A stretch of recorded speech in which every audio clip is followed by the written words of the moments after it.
people like me.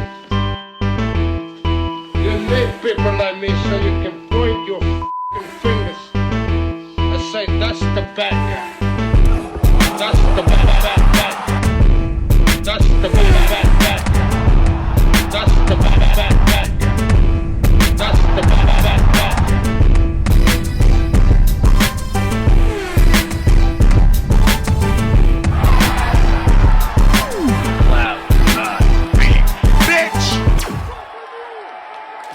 To the mother relay, we're covering today's top boxing news. Like, I don't care what nobody say. Gervonta got skills out this world. He's a scary dude. He's scary. Ain't no way he say he supposed to come back and get Shakur, Devin, Ryan, Teofimo, whoop all these niggas ass. He like, I'm about to retire after I fight Jake. No, I don't let nobody talk about me like that. The way that Shakur disrespect him, the way that Devin talked to him, the way that Ryan, he already knocked out Ryan. The way that these dudes be talking, he supposed to come back and get them. He the man, right? He who everybody say is the best. I ain't leaving no food on the table. When I'm done boxing, I'm whooping all these girls' ass. They all getting beat. You said you can beat me? Oh, okay, I'm gonna figure out a way to fucking get you. You just wait. So who you think could beat Gervonta? I think Shakur beat Gervonta Davis, and I used to think Devin. I think Devin can outbox Tank, but once Tank catch him, it's gonna be a long night. But only person I think that can beat him is Shakur. I'm trying to think is anybody else. I'm not gonna say I think that Teofimo can beat him. I think that Teofimo is gifted, but I don't think he can beat Tank. One thing you have to admit about Claressa Shields is that whether you like her or not, if she had the abundance of opponent options that Gervonta Davis had, she likely would have fought all those girls by now if she had as much to choose from at her weights as he's had at his. Yeah, she would have took care of business. The bane of Claressa Shields has never been getting her to fight in the big fights. If there's a big fight, she'll do it if there's a challenge. Even if I've been critical of some of the things she's said and done in the past, when it comes to her sport and her craft, she has her heart in the right place, at least more so than Gervonta Davis. Claressa Shields prides herself on her ability to box and being the best, whereas Gervonta... There are a lot of people out there that will try to convince you that he's the best or he's one of the best without any desire from him to go out there and prove it. Shit, y'all motherfuckers believe it more than he does. You guys try harder to sell it more than he does. Here on the eve of what is his joke fight with Jake Paul that's rumored to be judged by 2 official judges and an artificial intelligence, an AI, not in keeping with what you see in a big-time boxing match. It's so novel, almost like this entire fight is a novelty act and not a real fight. A circus. And most every periodical, every article that I've read about this thing refers to it as an exhibition, even though supposedly there is going to be an outcome, that at the end there's going to be a winner and there's going to be a loser, and yet every boxing writer refers to it as an exhibition. What do they know that we don't? Or is that just the boxing writer's way of protesting? I don't know about that. Even Calvin Ford, Gervonta Davis's longtime trainer, referred to it as an exhibition. He emphasized that it's an exhibition. Claressa Shields says that Gervonta Davis is a scary dude. A zesty one at that. Claressa Shields has never had the best relationship with Gervonta Davis. This is not the first time that she's said something disparaging about him. Though hard feelings aside, she's not wrong. He's a pussy. He's a bitch. Here on this channel, there is very little that we haven't already said about Gervonta Davis, but just a reminder, that guy's a bitch. Pussy. He may have a legion of loyal followers, and the Jake Paul joke fight might get a lot of eyes on it, but that doesn't change that he's a bitch, that he's gone his entire boxing career avoiding every conceivable threat, every formidable fighter, every real challenge. Because he's a bitch. There's no need to overcomplicate it or over-explain it. If there's a grocery list of names that he should have fought but he didn't, it's because he's a bitch. Leonard Ellerby is still running spin for Gervonta Davis, who he's not even involved with anymore. Cocaine Dawkins said, "The fact that you have to make excuses for Tank's weak career is hilarious," to which Leonard responded, "No excuses. You are following me, not the other way around. Y'all are obsessed with what another man is doing. Get a fucking life. He flies off the handle like this whenever anybody criticizes him or Gervonta Davis. The good people at the Adams Boxing Show said, "My fellow DC area native, Leonard Ellerby,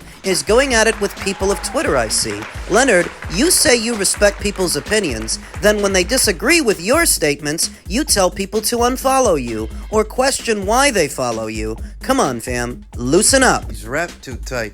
To which Leonard Ellerby responded, "This Twitter shit is y'all's life, not mine. I've done my thing and moved on. I managed the career of TBE, made champs, made M's, promoted one of the biggest stars in the sport. What the fuck have you guys ever done in boxing? Serious question. Does your opinions about boxing, do people pay you?" Oh yeah, some people pay me, actually. You know, it's not the audience's job to contribute anything to boxing other than their patronage, their dollars, their viewership, and their fandom. They're not the ones that are supposed to try to accomplish anything in boxing. That's up to the fighter. Leonard gets pretty testy, pretty defensive whenever somebody criticizes Gervonta Davis. Likely because in his own mind, he's the one who groomed that fighter and did all the grunt work for what were many of his events. So he has a personal stake in Gervonta Davis's success. But as a consumer, an actual customer of boxing for many years, you could tell the entire story of boxing without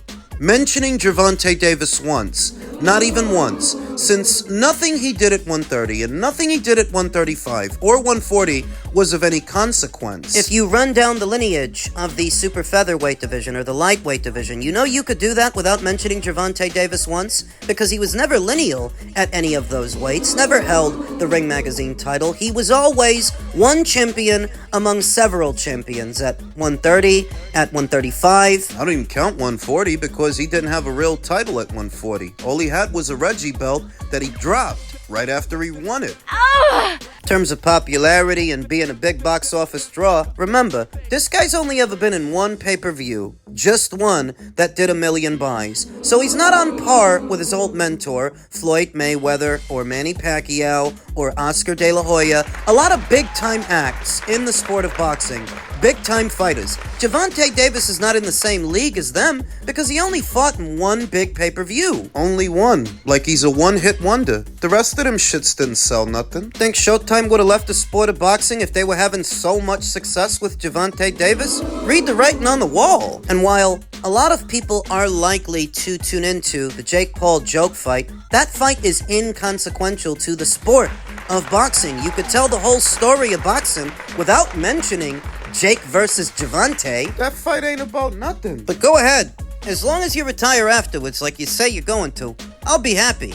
In other news, the WBA orders Romero versus Giyasov and Ball versus Figueroa. Now, Rolly and Giyasov we've already talked about, but Ball versus Figueroa, that one threw me for a loop. Nick Ball, 23-0 with 1 draw and 13 knockouts, has had a pair of ultra-close bouts with Ray Vargas and Raymond Ford that seemingly turned him off fighting featherweights entirely, leading the 3 consecutive defenses against career super bantamweights. The most recent of them saw him battle past Sam Goodman this past August, which marked his 3rd trip to Riyadh in 5 bouts. Figueroa, for his part, looked tepid in a February loss to Stephen Fulton and was very fortunate to get the nod against Joet Gonzalez 5 months later. If he comes out looking to slug, he and Ball could potentially put on a fight of the year. But cosplaying as a technician doesn't appear to be working out for him.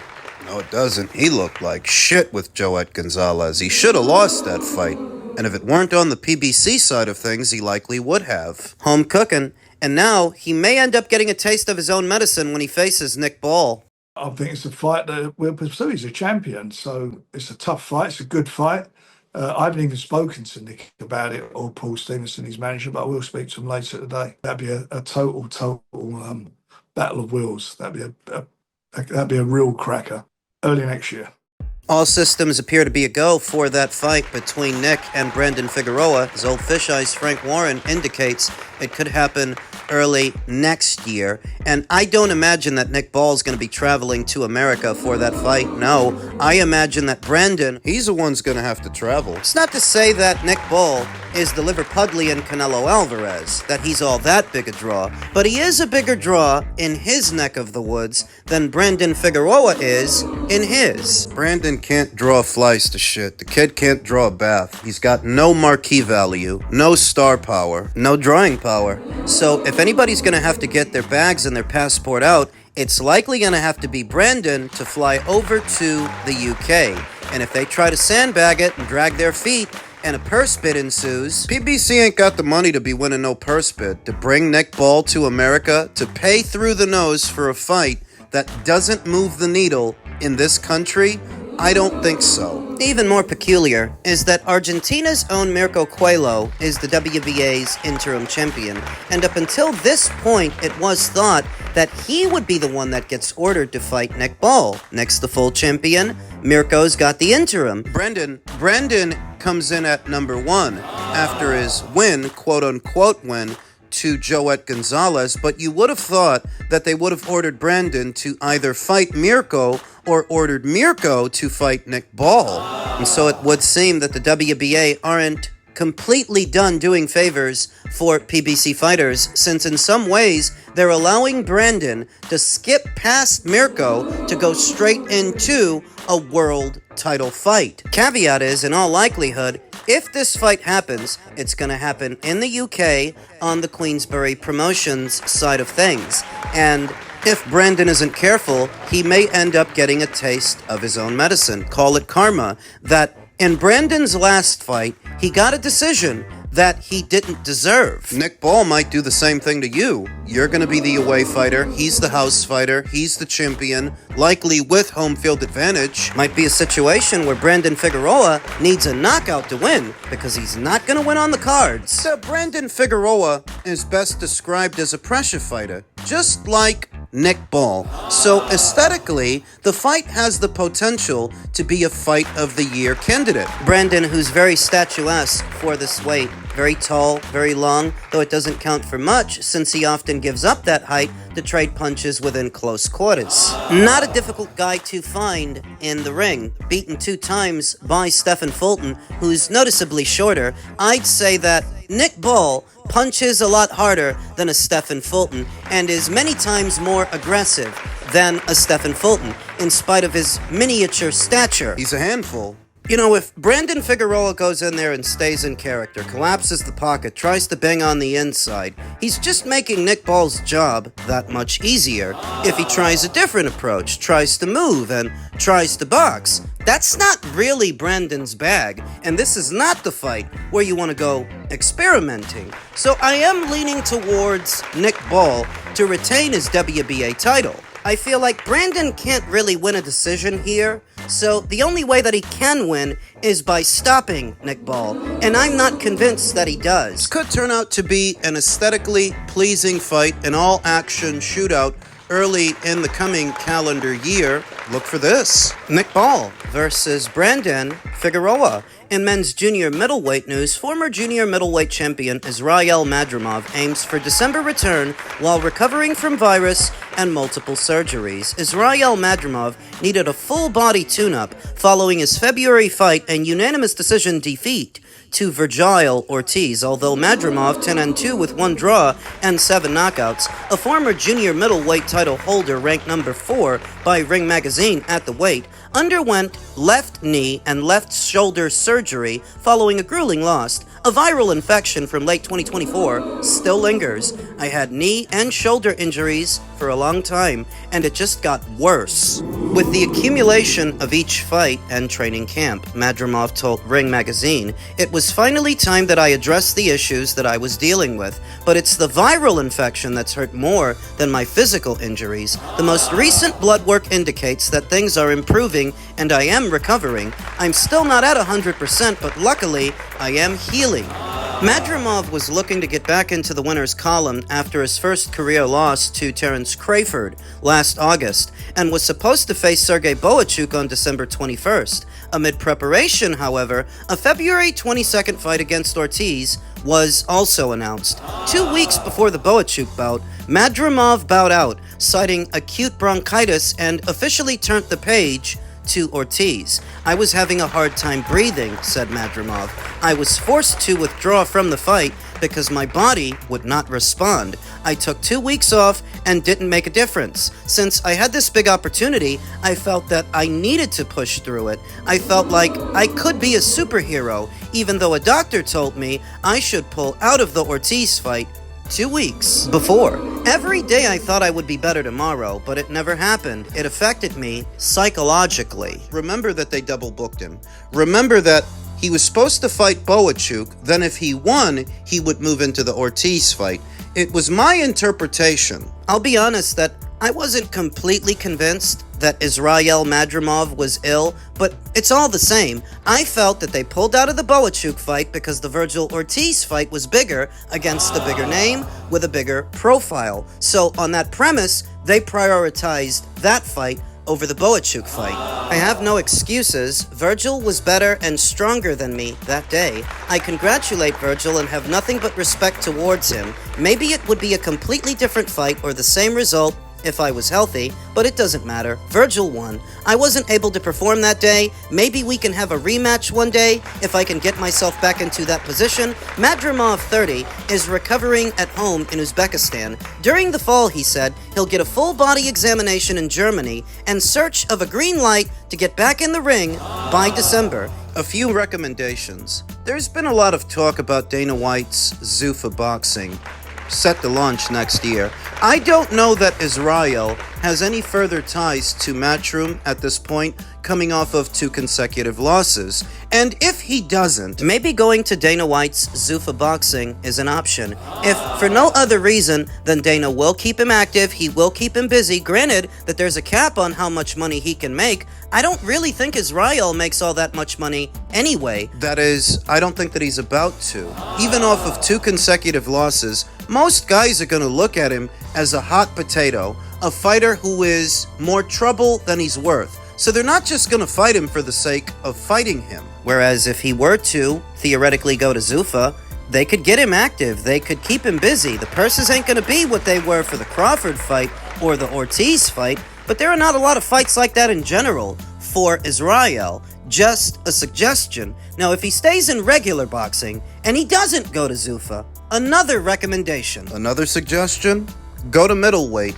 Go to middleweight now, upon your return, and stay up there. Fight in eliminators and get the drop on all those kids at 154. You do this now and fight in the necessary eliminators to perhaps one day fight for a title. By the time those kids move up, you could be a world champion, and they might have to answer to you. 2 of the 3 champions at middleweight right now are fighters who moved up from 154. Carlos Adames, Erislandy Lara. If they won a belt there, Israel can win a belt there. Of course, you could argue that 154 is a hotter division with more names in it, but how many of those names can Israel get in the ring? I think the best thing to do is move up now to get a head start on them.